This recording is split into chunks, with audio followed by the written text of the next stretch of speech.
sudah saya sebutkan satu persatu. Mohon izin pada siang hari ini kami bersama-sama dengan jajaran Bea Cukai, Dirjenpas dan Kejaksaan Agung melaksanakan ekspos hasil penindakan penyalahgunaan narkotika jenis sabu dan ekstasi yang dilaksanakan oleh jajaran yang tadi kami sudah sampaikan. Operasi dilaksanakan sejak selama bulan Juni di 3 TKP, yaitu di TKP Aceh, kemudian di Riau dan di Bali, di mana dalam operasi yang dilaksanakan secara bersama-sama tersebut, mohon izin nanti secara teknis mungkin Pak Direktur yang akan menyampaikan pelaksanaannya. Selama operasi dilaksanakan berhasil menangkap 13 orang tersangka, di mana 2 tersangka ada dari Aceh, kemudian 1 tersangka dari Provinsi Riau dan 10 tersangka dari Bali. Penindakan yang dilaksanakan oleh jajaran di wilayah Polda Bali. Adapun barang bukti yang bisa disita dari seluruh kegiatan tersebut di 3 lokasi yang tadi saya sampaikan, ada 428 kg sabu dan 162.932 butir ekstasi yang nanti yang sama-sama bisa kita lihat di depan ini. Mohon izin kepada Pak Dirtipit Narkoba untuk lebih jelasnya menyampaikan kronologis kegiatan bersama yang dilaksanakan. Tentunya ini informasi yang saling di-share antara pihak Bea Cukai, kemudian dari Dirjenpas dan kami di dalam melakukan penelusuran peredaran narkotika di seluruh wilayah Indonesia, dan ini kerjasama yang sudah kesekian kalinya dan tentunya akan terus berlanjut di masa-masa yang akan datang dalam rangka untuk menanggulangi kejahatan penyalahgunaan narkotika di seluruh wilayah Indonesia. Saya persilakan kepada Pak Direktur Bibit Narkoba untuk menyampaikan secara langsung penindakan yang dilaksanakan di wilayah Aceh, Riau dan Bali. Saya persilakan. Baik, terima kasih Pak Kabar Eskrim yang saya hormati. Izin kami untuk menyampaikan rilis masalah pengungkapan kasus hasil kerjasama antara Dit 4 Baris Krim Polri, jajaran Bea Cukai dan dari jajaran lapas, serta dari Direktur Tindak Pidana Polda Aceh, Riau dan Bali. Adapun yang TKP pertama itu ada TKP sebanyak 448 kg sabu. Ini diamankan di Aceh Utara ya, dengan tersangka ada 2 orang. Ini adalah sebagai penyimpan barang sabu di dalam hutan. Ini informasi informasi dari rekan-rekan dan kita semua untuk mencari. Akhirnya tepat di Aceh Utara kita amankan 2 tersangka dan 348 paket sabu. Total beratnya adalah 348 kg. Modusnya adalah memasukkan barang narkotika dari Malaysia melalui jalur laut. Di overnya adalah di daerah sungai, dekat daerah Aceh Utara. Di situ ada hutan dan ditaruh di hutan. Ya. Adapun kronologis yang kedua adalah pengungkapan sabu sebanyak 80 kg dengan ekstasi sebanyak 22.932 butir, itu berada di wilayah Riau. Sama juga barang ini adalah berasal dari Malaysia yang kita dapat di daerah Dumai, hasil kerjasama juga antara Dir 4, Polda Riau, Bea Cukai dan dari Kalapas. Ya, ini adalah semua joint, bukan kerja sendiri tapi joint integrasi. Yang mengamankan tersangka bernama H dengan barang bukti 80 kg sabu dan ekstasi sebanyak 22.193 butir. Untuk kasus ketiga ini diamankan di Bali. Ya, di Bali sebanyak 140.000 butir ekstasi. Ya, dengan tersangka sebanyak 2 orang, tersangka sebanyak 10 orang, bernama T, Y, I, U, J, P, R, I, D, dan ID.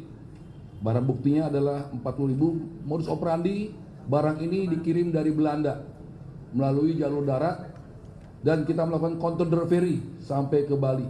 Jadi barang ini sampai di Bandara Suta dan counter delivery sampai di wilayah Bali karena pemilik atau pembelinya adalah di daerah Bali. Demikian untuk rilis masalah 3 kasus tersebut. Terima kasih. Baik rekan-rekan, mungkin ada yang mau ditanyakan terkait dengan expose daripada pengungkapan 3 kasus penyalahgunaan narkotika di wilayah Aceh, Riau dan Bali. Saya persilakan.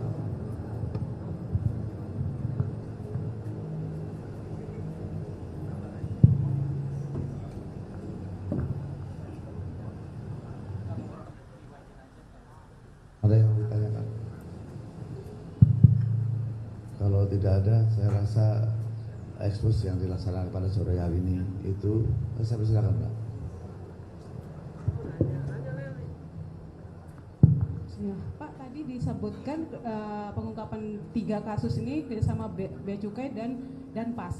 Tapi belum disampaikan tadi peran dan PASnya apa? Apakah ada di antara semua tersangka ini pelakunya narapidana atau gimana?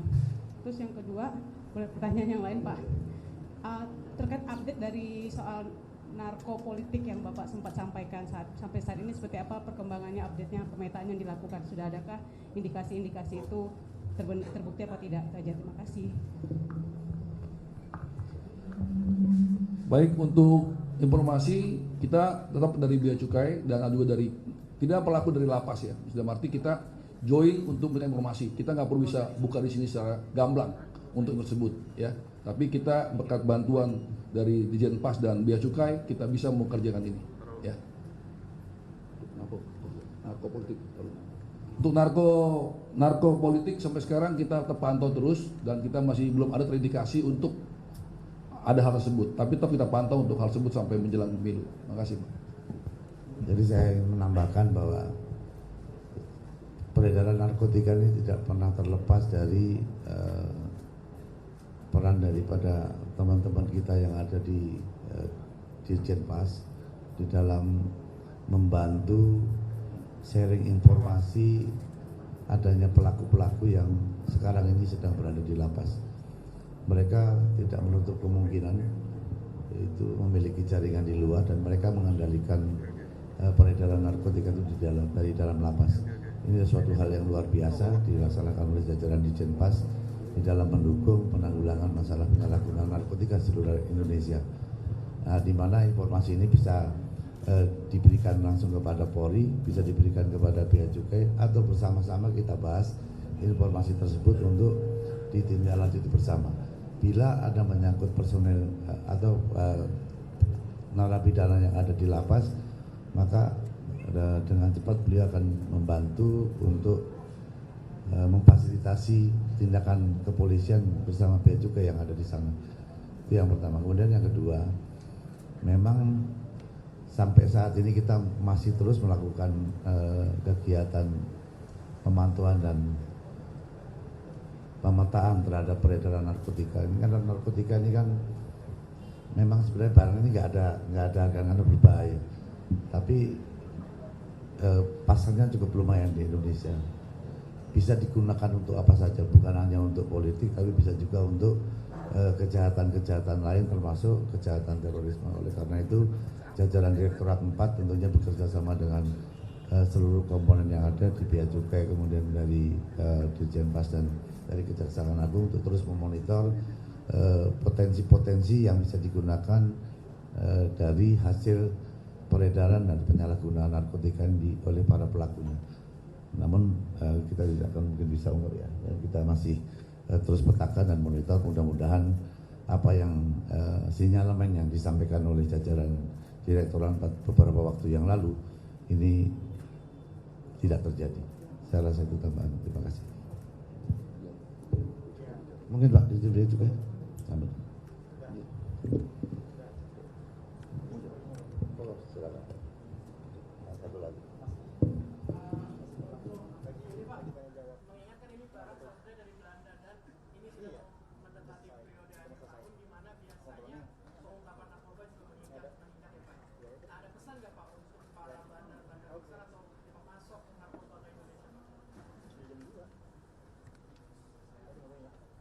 rasa kalau para pelaku ini kan memanfaatkan pasar yang ada bukan hanya di Indonesia tapi juga di negara-negara lain. Beberapa waktu yang lalu kita melaksanakan rapat SOMDC di Jogja juga, salah satunya adalah membahas kasus transnasional crime, di mana salah satu pokok bahasannya adalah kasus narkotika. Artinya bahwa himbauan justru kita minta kepada, ini melalui rekan-rekan media, ini perannya sangat penting di dalam menyampaikan informasi kepada masyarakat agar tidak, karena angka prevalensinya cukup tinggi, masih sekitar 4% kalau tidak salah, jadi sekitar hampir 5 juta penduduk Indonesia menjadi pecandu dan penyalahguna. Artinya potensi pasar itu besar dan ini bisa berkembang kalau tidak kita lakukan upaya-upaya pencegahan dan penangkalan terhadap peredaran gelap tersebut. Artinya mohon bantuan kepada rekan-rekan media sekalian untuk menyampaikan informasi kepada masyarakat bahaya daripada penyalahgunaan narkotika ini, karena tidak bisa sembuh. Bagi pecandu dan penyalahguna itu istilahnya pulih. Kalau tidak dilakukan pengawasan ketat oleh keluarga dan lain sebagainya, potensi untuk kambuh itu sangat besar. Jadi himbauannya adalah kalau hindarkanlah jauh-jauh daripada penyalahgunaan narkotika karena tidak bisa disembuhkan. Saya rasa itu. Terima kasih. Pak Dirjen Pas, silakan. Terima kasih Pak Kabar Eskrim, rekan-rekan Pak Dirjen dan yang mewakili dari Jaksa Jampidum. Bapak Ibu sekalian, saya tambahkan Pak Kabar bahwa peran Direktorat Jenderal Pemasyarakatan memberikan informasi kepada Direktur 4 dan juga kepada teman-teman lain. Misalnya ada yang sudah akan keluar, jadi para pelaku yang akan keluar sudah habis masa hukumannya dan akan bebas, itu ada potensi-potensi untuk bermain. Tetap kita selalu memberikan informasi baik kepada Bariskrim maupun ke BNN sehingga pergerakan ini tetap dapat terpantau. Kurang lebih seperti itu peran daripada Direktorat Jenderal Pemasyarakatan. Terima kasih Pak Kabar, kami kembalikan. Pak, jadi total nilai semuanya ini berapa? Baik itu yang sabu maupun ekstasi. Totalnya untuk sabu 400. Nilainya Pak. Oh nggak boleh, jangan ya.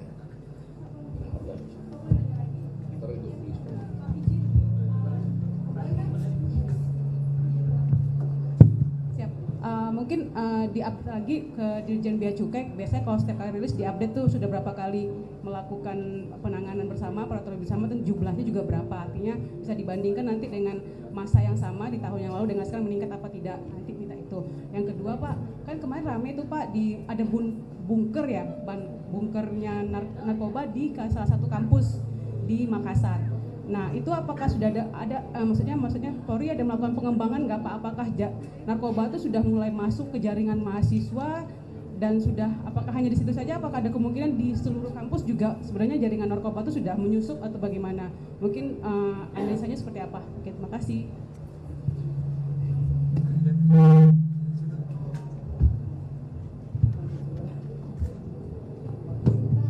Mau nanya dari TV One, antara dari 3 wilayah yang tadi disebutkan, apakah ada keterkaitan antara 3 wilayah ini dalam satu jaringan yang sama?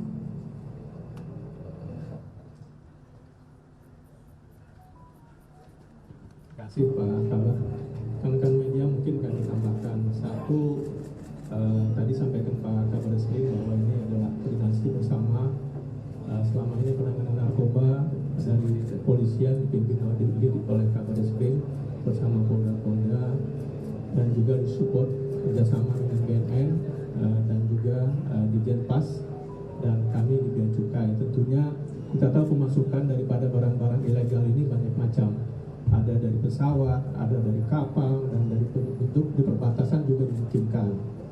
Dan kami dalam melaksanakan tugas mensupport Bariskrim dan juga Dirjen Pas dan juga BNN.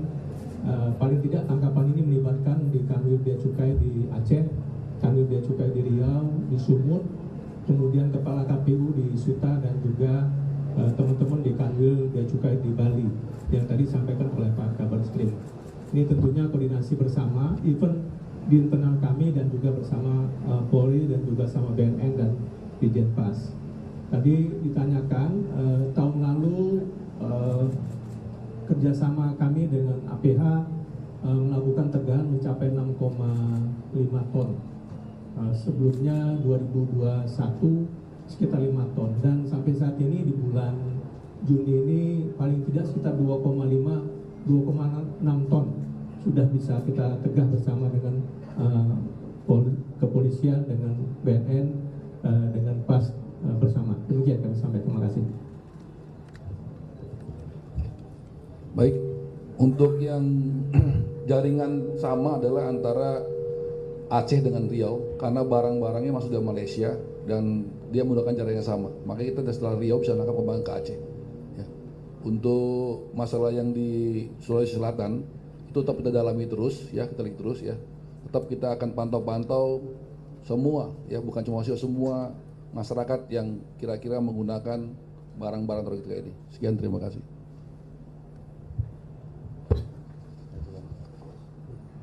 Saya rasa itu yang dapat kami sampaikan pada sore ini.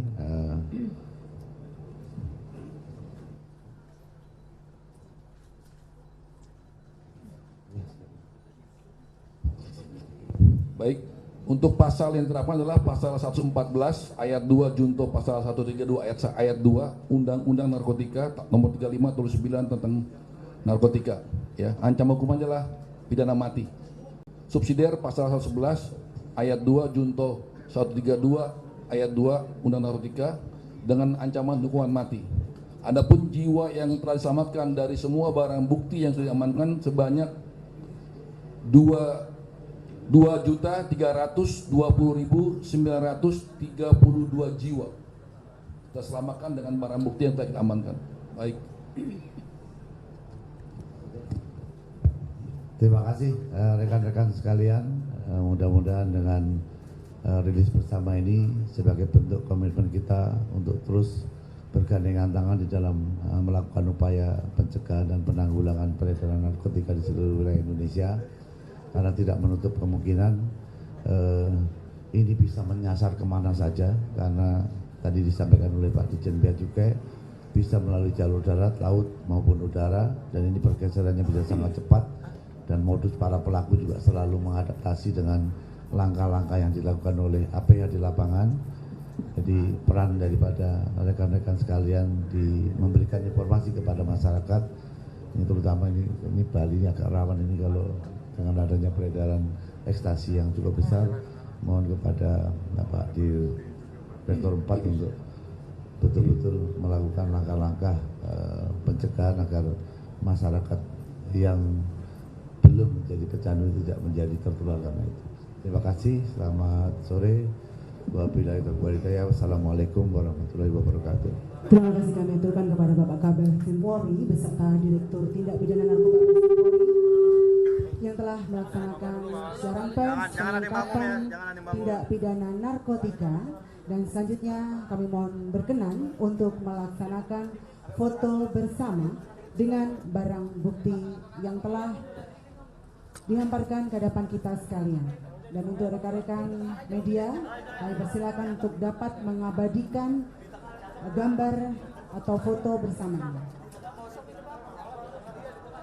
Kepada hadirin tamu undangan, kami juga persilakan untuk ikut dalam kegiatan foto bersama ini. Dan sekali lagi, rapat pak, agak rapat pak. Kami akan pandu rekan wartawan untuk melaksanakan foto bersama. Kita berikan hitungan mundur. Iya.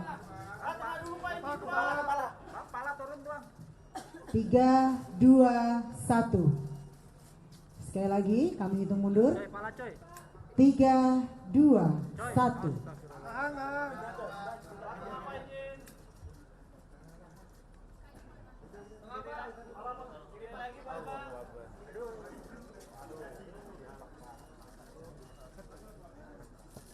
Izin Pak tengah lagi sekali. Ya, baik. Dengan demikian selesai sudah seluruh rangkaian acara konferensi pers pengungkapan tindak pidana narkotika golongan 1 jenis sabu dan ekstasi hasil pengungkapan dari Direktorat